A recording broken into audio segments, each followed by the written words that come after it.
Biz Habursu'nun kapısından gidip geliyoruz. Ta Erbil'den İskenderun'a gidip kalıyoruz. Kiramız 400 dolardır.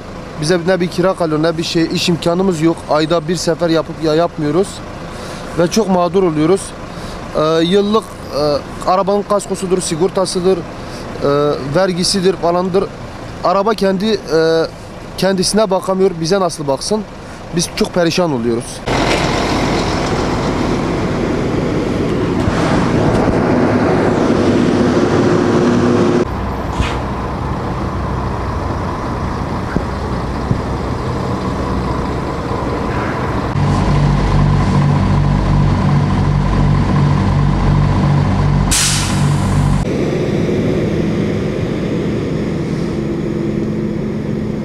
Çok sorunumuz var. Vallahi geçinemiyoruz. Vallahi çok zor durumdayız. Mecbur gidip geliyoruz. Hiç iyi değil.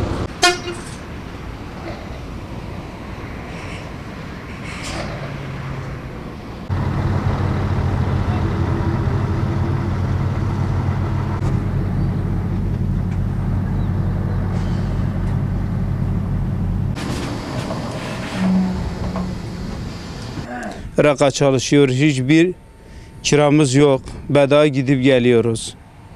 Burada ekonomik sıkıntısı var. Çile çekiyoruz. Hem Irak'ta hem Türkiye'de. Hiçbir şoförün değeri yok. Dünya şoförün sırtında kazanıyor, şoföre gelince şoför hiçbir şey kazandığı yok. Sıkıntılar içindeyiz. Taşıt pullarımızı ödeyemiyoruz. Vergimizi ödeyemiyoruz doğru dürüst.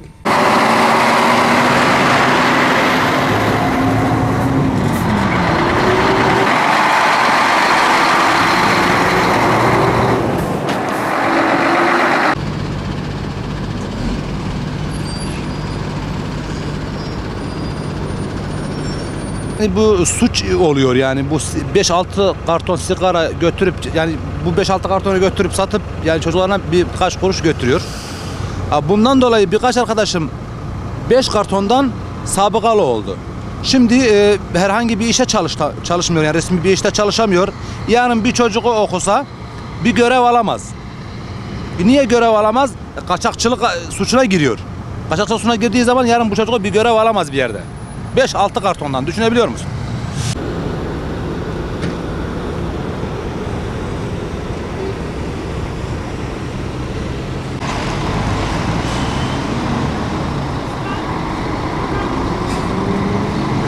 Yemin ederim zararına çalışıyoruz. Çok mağdur durumdayız. Vergilerimizi ödeyemiyoruz. Bir şey de kazanmıyoruz, onu bırak. Vergilerimizi bile çıkaramıyoruz. Yani hiçbir şey yok yani. Nakliye işinden hiç memnun değiliz. Bir yetkililer bir el alsalar çok iyi olur. Kiralar sıfır dibe vurmuş. 2000 kilometre gidiyorsun, sadece yakıt parasını veriyorlar. Başka da bir şey vermiyorlar. Biz taksitlerimizi ödeyemiyoruz. Şu an çok mağdur durumdayız. Nakliye sektörü böyle dibe vurmuş, çok sıfır. Yani arabaları satmak zorunda kalmışız. Şu an yani düşünüyoruz arabaları satacağız. Yarı yarısına satacağız. Çünkü hiçbir şey kazanamıyoruz. Taksitlerimizi ödeyemiyoruz. Bırak çocuklarımızın içine ekmek götürelim, taksitlerimizi bile ödeyemiyoruz. Yani ricamız şu ki yetkililer bu işe bir el atsınlar. Bu nakliye sektörüne bir el atsınlar. Şu şekilde abi, mesela bir şeyi kazanamıyoruz. Mecbur 2-3 karton sigara getiriyoruz. O 2-3 karton sigaraya da sabıkamızı işliyorlar. Bunu da teröre bilmem neye suç ediyorlar, ortak ediyorlar işte. 2-3 karton sigara getir, zaten içiyorsun. Her gün şoför 2-3 paket sigara içiyor.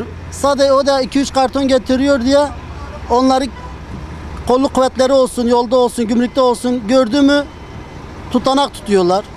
Yani çok zor durumdayız. Yani ben bütün şoförlerin adına konuşuyorum ki yani herkes benim bu dediğimin yani arkasındadır. Çünkü çok zor durumdayız şu an. Bir iki senedir böyle.